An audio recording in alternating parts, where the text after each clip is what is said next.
बिस्मिल्लाहिमिनश्शैतानिर्रजीम बिस्मिल्लाहिर्रहमानिर्रहीम। अस्सलाम वालेकुम। 5th क्लास ऑनलाइन क्लास में आज हम उर्दू का सबक नंबर 7 पढ़ेंगे और इसका उन्वान है लाहौर की बादशाही मस्जिद। बच्चों, इस सबक के ज़रिए आपको पाकिस्तान के तहज़ीबी वर्से के बारे में मालूमात फ़राहम की जाएगी और आप में तारीख़ के मुताले का शौक़ पैदा किया जाएगा। अपनी दरसी किताब और मोबाइल फ़ोन अपने पास रखिए, जिसके ज़रिए हमने सबक पढ़ना है। ओके बेटा। सबसे पहले मुझे आप ये बताइए, कोई सी 2 तारीख़ी इमारतों के नाम। जी, किला रोहतास और बादशाही मस्जिद, शाही किला, मकबरा जहांगीर। ठीक है बेटा। ओके जी। अब हम लाहौर की बादशाही मस्जिद के बारे में पढ़ते हैं। अपनी किताब अपने पास रखिए और खोल लीजिए। इसका सफ़ा नंबर है 24। ठीक है। मैं इसके अहम पॉइंट आपको बताऊंगी। बच्चों, लाहौर एक तारीख़ी शहर है। यहाँ बहुत सी तारीख़ी इमारतें मौजूद हैं। इन्हीं तारीख़ी इमारतों में एक बादशाही मस्जिद है जो आला मुकाम और शोहरत रखती है। ये मस्जिद मुग़ल फ़न तामीर का नहायत हसीन शाहकार है और इस मस्जिद की तामीर बादशाह औरंगज़ेब आलमगीर ने करवाई थी। बेटा, इसको ज़रा अंडरलाइन कर लीजिए। आपसे सवाल पूछा भी जाएगा कि किसने इसकी तामीर करवाई थी। किसने करवाई थी? बादशाह औरंगज़ेब आलमगीर ने। ठीक है, ये मुग़ल बादशाह थे। ओके बेटा, ये जो तकरीबन 1673 में मुकम्मल हुई और मस्जिद की तामीर के लिए दूर दराज इलाकों से नहायत उम्दा पत्थर मंगवाया गया। बरसग़ीर के बेहतरीन कारीगरों ने इसकी तामीर में अपने फ़न के जौहर दिखाए।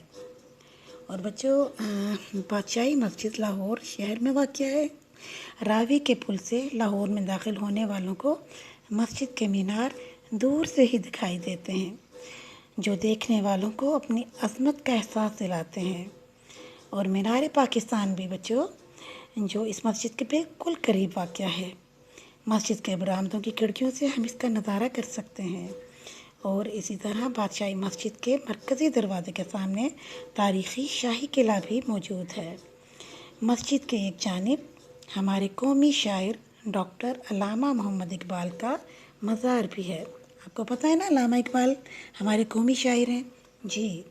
ओके बेटा, अब मस्जिद के सहन के बारे में पढ़ते हैं। जो मस्जिद की, पहले तो ये देखिए कि इसकी इमारत किस तरह की है, एक किस कलर की इसमें पत्थर लगे हुए हैं। मस्जिद की इमारत में ज़्यादातर सुर्ख रंग का पत्थर इस्तेमाल हुआ है और इसकी अंदरूनी दीवारों और मेहराबों पर मुख्तलिफ़ कुरानी आयात भी दर्ज हैं और नक्श नगार भी बने हुए हैं। ठीक है। इमारत की तामीर में एक ख़ास तनासुब मद्देनज़र रखा गया है। इसका सहन बहुत कुशादा है, जिसमें 1 लाख से ज़ायद नमाजियों की गुंजाइश है। कितनी बेटा? 1 लाख से ज़ायद नमाजियों की गुंजाइश है। ठीक है। और इसके बरामदे बहुत तवील और हवादार हैं। और बच्चों, एक बड़ी हैरत की बड़ी अच्छी सी एक बात सुनिए कि इसके अंदरूनी हिस्सों की बनावट ऐसी है कि मुअज़्ज़िन की आवाज़ बग़ैर लाउड स्पीकर के बआसानी मस्जिद के हर हिस्से में सुनाई देती है।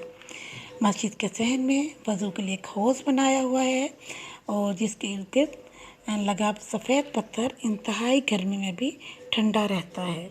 ये देखिए, आपको तस्वीर में भी दिखाई दे रहा है। और यहाँ साफ़ और ताज़ा पानी हर वक्त दस्तयाब है। और बच्चों, मस्जिद के एक मख़सूस हिस्से में हज़रत मोहम्मद सल्लल्लाहु अलैहि वसल्लम से मंसूब मुतबर्रिक अशिया नहायत अक़ीदत और एहतराम से रखी गई हैं। मुतबर्रिक अशिया क्या होती हैं? बहुत मुक़द्दस प्यारे नबी से जो मंसूब हैं। इस मस्जिद में सुनहरी हरूफ से मुज़य्यन कुरान पाक भी लोगों की तवज्जो का ख़ास मरकज़ है। बच्चे, मस्जिद का सदर दरवाज़ा, ये जो है वो मस्जिद का जो सबसे बड़ा गेट है उसको सदर दरवाज़ा कहते हैं। और चारों मीनारों की ऊंचाई इसकी वसअत के ऐन मुताबिक है, यानी जितनी बड़ी मस्जिद है इसका दरवाज़ा भी उसके मुताबिक बना हुआ है। कोई भी माहिर तामीर आज तक इस इमारत में किसी किस्म का फ़नी या तामीरी नुक्स नहीं निकाल सका और बादशाही मस्जिद का शुमार दुनिया की बेहतरीन तारीख़ी इमारतों में होता है। अक़वाम मुत्तहिदा के इदारे यूनेस्को ने इसे आलमी वर्षा करार दिया है। ठीक है। दूर दराज मुल्कों से लोग ख़ास तौर पर ये मस्जिद देखने के लिए आते हैं और इसकी खूबसूरती से बहुत मुतासिर होते हैं। नमाज़ों के औकात में हज़ारों नमाज़ी जमा होकर यहाँ अपने रब की इबादत करते हैं। ठीक है बेटा। और बादशाही मस्जिद को देखने वाला कोई शख्स उसकी तारीफ़ किए बगैर नहीं रह सकता। कई 100 साल गुजरने के बाद भी इसकी शान और शौकत इसी तरह बरकरार है। ओके बेटा, हमारा सबक ख़त्म हो गया हुआ है। अब मुझे आपने बताना है कि आप किसी तारीख़ी इमारत की सैर को गए थे। मंगला फोर्ट गए हैं या किला रोहतास गए हैं, किसी भी तारीख़ी इमारत पर अगर आप गए हैं तो उस पर आपने 5 जुमले लिखने हैं। ओके बेटा। और आपका जो होमवर्क है, जो आपने काम करना है, वो ये है, सबक के आखिर में जो पेज नंबर 26 है, 26 नंबर सफ़ा, उसमें जो सवाल दिए हुए हैं उसके मुख्तसर जवाब आपने देने हैं। और बाकी का जितना भी काम है वो मैं आपको वॉइस मैसेज के ज़रिए समझाऊंगी। ओके बेटा, अपना ख्याल रखिएगा, अपने घर वालों का भी ख्याल रखिएगा। अल्लाह हाफिज़, टेक केयर, थैंक यू।